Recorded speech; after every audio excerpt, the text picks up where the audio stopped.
ese pueblo caerá en maldición y, por supuesto, dejará de ser pueblo de Dios y por eso le caerá la maldición. Leamos en Números capítulo 23, versículo 27. Y Balac dijo a Balaam: ven, te ruego, te llevaré a otro lugar. Quizá le plazca a Dios que me los maldigas desde allí. Entonces dice Balaam en Números capítulo 24, versículo 17: lo veré, mas no ahora. Lo miraré, mas no de cerca. Saldrá estrella de Jacob y se levantará cetro de Israel y herirá a los cantones de Moab y destruirá a todos los hijos de Set. Entonces vemos, hermanos, que inclusive Balaam, siendo un falso profeta, profetiza sobre el Mesías y es verídico que el Mesías saldría de la descendencia de Jacob. No ha profetizado ninguna mentira. Pero el objetivo de Balaam era inducir al pueblo de Dios a fornicar con las hijas de Moab y finalmente lo consiguió.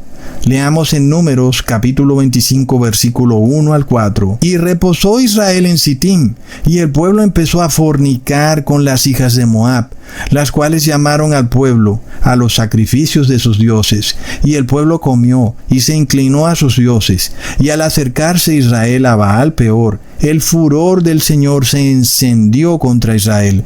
Y el Señor dijo a Moisés: tomad a todos los príncipes del pueblo y descoyúntelos ante el Señor, colgándoles de un madero delante del sol, y la ira del furor del Señor se apartará de Israel.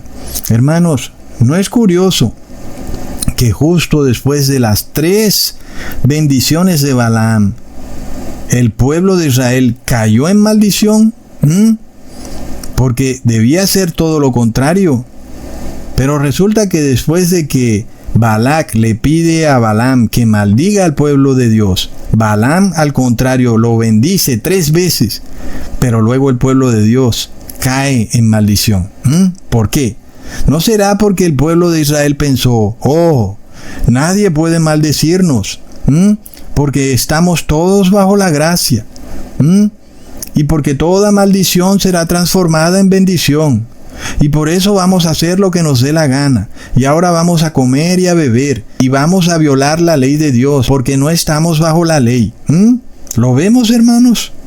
Entonces, ¿qué pasa? Aunque se profetice que el evangelio será esparcido por todo el mundo, quien lo profetiza muchas veces no tiene las mejores intenciones. Por eso nosotros tenemos que examinar es lo que hace la persona, no lo que dice, no lo que profetiza. ¿Ok? Hermanos, en este caso, este falso profeta que dijo que Donald Trump tendría un intento de asesinato, dice que Donald Trump será ungido por el Espíritu de Dios y estará en fuego, pero él no se ha arrepentido. Y nosotros hemos visto que Donald Trump declaró un domingo como falso día de oración, cuando sabemos que el domingo es día de trabajo. ¿Cómo puede entonces Donald Trump estar ungido con fuego del Espíritu Santo? Asimismo vemos que Donald Trump es billonario. La palabra dice que para un rico, que es más fácil que un camello pase por el ojo de una aguja, que un rico entrar en el reino de los cielos. ¿Cómo es entonces que un profeta dice que Donald Trump ahora está ungido con el Espíritu Santo de Dios? Lo vemos, hermanos, hay cosas que no cuadran. Ahora, nosotros seguimos viendo profecías por todas partes que se cumplen a la perfección. Miremos este capítulo de Los Simpson, cuando de repente se hace un capítulo de los 100 primeros días de la presidencia de Donald Trump. Y vemos que aún algunas cosas no se han cumplido, pero sí pasó algo que ya se cumplió a la perfección. En ese capítulo se nos mostraba cómo la jueza Ruth Ginsburg sería reemplazada por otra mujer, que en el capítulo era Ivanka Trump. Y ese capítulo salió al aire en el 2017. ¿Cómo es posible que efectivamente el 18 de septiembre del 2020 muere la jueza Ruth Ginsburg y es reemplazada precisamente por una mujer? ¿Cómo podían saber ellos que precisamente la jueza Ruth Ginsburg sería la única que sería reemplazada? Peor aún, el noticiero Fox predijo la muerte de la jueza, cuando en el 2019 emitió en un programa que la jueza había muerto, y pusieron inclusive la fecha de la muerte, que fue en una fecha de 2019, diciendo que la jueza había muerto. Luego se disculparon que no, que la jueza no había muerto, y plop, un año después, la jueza estaba muerta. ¿Cómo podían saberlo, hermanos? Entonces, ¿el demonio puede saber el futuro? La respuesta es no. Pero ciertamente puede arreglar los eventos para que todo ocurra tal cual como Él lo desea. Por eso se dice que Él es el Dios de este mundo. Entonces, una profecía dada por un pastor que luego se cumple, no puede ser tomada como prueba de que ese pastor es profeta que viene de Dios. Hermanos, mucho ojo. Lo que debemos nosotros tener en cuenta es lo que dice Isaías capítulo 8 versículo 20. A la ley y al testimonio, si no dijeren conforme a esto, es porque no les ha amanecido.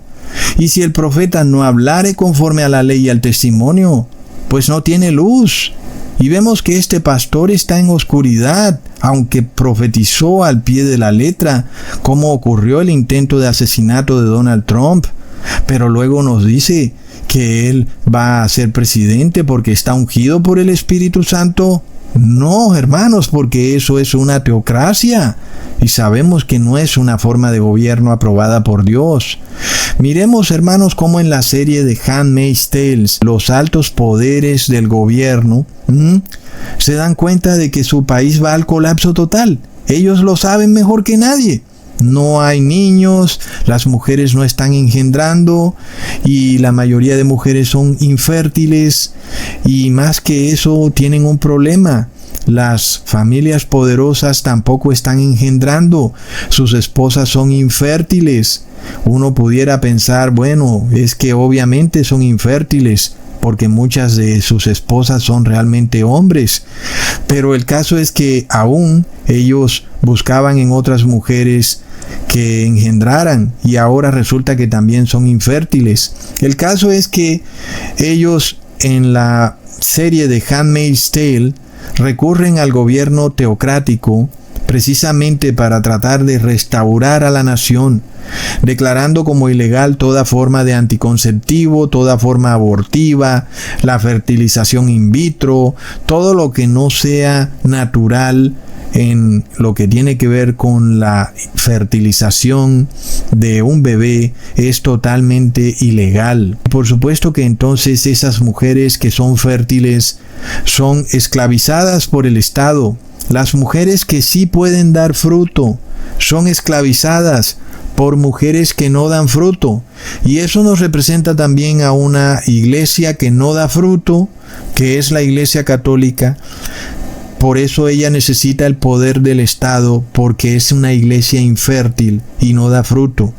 Y ella busca esclavizar a esas iglesias que sí dan fruto, para apoderarse de ese fruto. Y es más o menos lo que nos muestra esta serie Handmaid's Tale, aunque obviamente es el análisis que yo hago. No es que la serie lo diga tal cual. El asunto es curioso porque nosotros vemos que para poder formar esta teocracia ellos sacan fuera de contexto un pasaje que está en la Biblia, en donde las esposas de Jacob no podían dar fruto y ellas recurren a sus criadas para que le dieran fruto o descendencia a Jacob. De esta forma se cumpliría la profecía de que de Jacob saldría el Salvador. Leamos en Génesis capítulo 30 versículo 1 al 4. Y viendo Raquel que no daba hijos a Jacob, tuvo envidia de su hermana y decía a Jacob: dame hijos, o si no, yo soy muerta. Y Jacob se enojaba contra Raquel y decía: ¿soy yo en lugar de Dios que te impidió el fruto de tu vientre?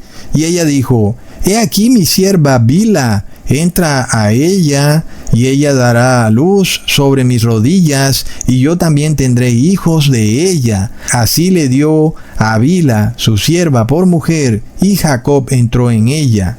Entonces, este versículo o pasaje bíblico es sacado fuera de contexto y es tergiversado totalmente por esta teocracia y es usado como pretexto para decretar una ley religiosa en donde toda mujer fértil ahora quedaba esclavizada y subyugada por el poder teocrático, y esa mujer tenía que dar a luz los hijos de las mujeres poderosas, de las familias poderosas de la nueva teocracia, y de esta forma la sociedad podía persistir o subsistir. Entonces, es curioso porque cuando se forma esta teocracia en Estados Unidos, se pretende restaurar la moralidad, y es por eso que se prohíbe el aborto, porque se dice que el aborto es inmoral, pero vemos que luego se decretan leyes aún más inmorales, porque entonces para tratar de resolver un problema social se pisotea la ley de Dios, y es que es el asunto exacto que va a suceder. Y nosotros vemos que en la sociedad viene un problema ecológico, un problema de un desastre climático, un problema de crisis económica, podríamos también decir inclusive un problema de familia, y para eso se decreta el domingo como un falso día de reposo, pero eso es una solución inmoral, porque es una violación a la ley de Dios. Y es lo mismo que aquí, en este tema en donde una mujer es llevada a un matrimonio para que ella tenga adulterio con el esposo y de esa forma puedan nacer niños, pero a la final es adulterio. Y se busca entonces resolver un problema moral en la sociedad, que es el aborto y la falta de niños, con una ley religiosa en forma de ceremonia o ritual religioso, pero aún inmoral. Es curioso, hermanos, porque precisamente los gobernantes y los poderosos de Estados Unidos se reúnen en la serie para pensar cómo hacer para que la sociedad acepte algo que es obviamente inmoral, que es que el esposo tenga relaciones con una criada mientras que la esposa lo acepte. La solución de ellos es hacer de eso una gran ceremonia religiosa, convertirlo en una especie de ceremonia especial donde la unción de Dios está cayendo sobre esa familia a través de esa criada. Todo eso, como les explico, es una tergiversación del error que cometen las esposas de Jacob. No olvidemos que ellas eran paganas, inclusive adoraban estatuas, y que por eso ellas no estaban enseñadas en la ley de Dios, y luego inducen a Jacob a caer en adulterio con sus criadas. Ese no era de ninguna manera el plan de Dios, es una falta de fe. Es la misma falta de fe que podemos ver en esta teocracia, en donde ella recurre a una solución inmoral disfrazada de ceremonia religiosa y se decreta como ley de Estado.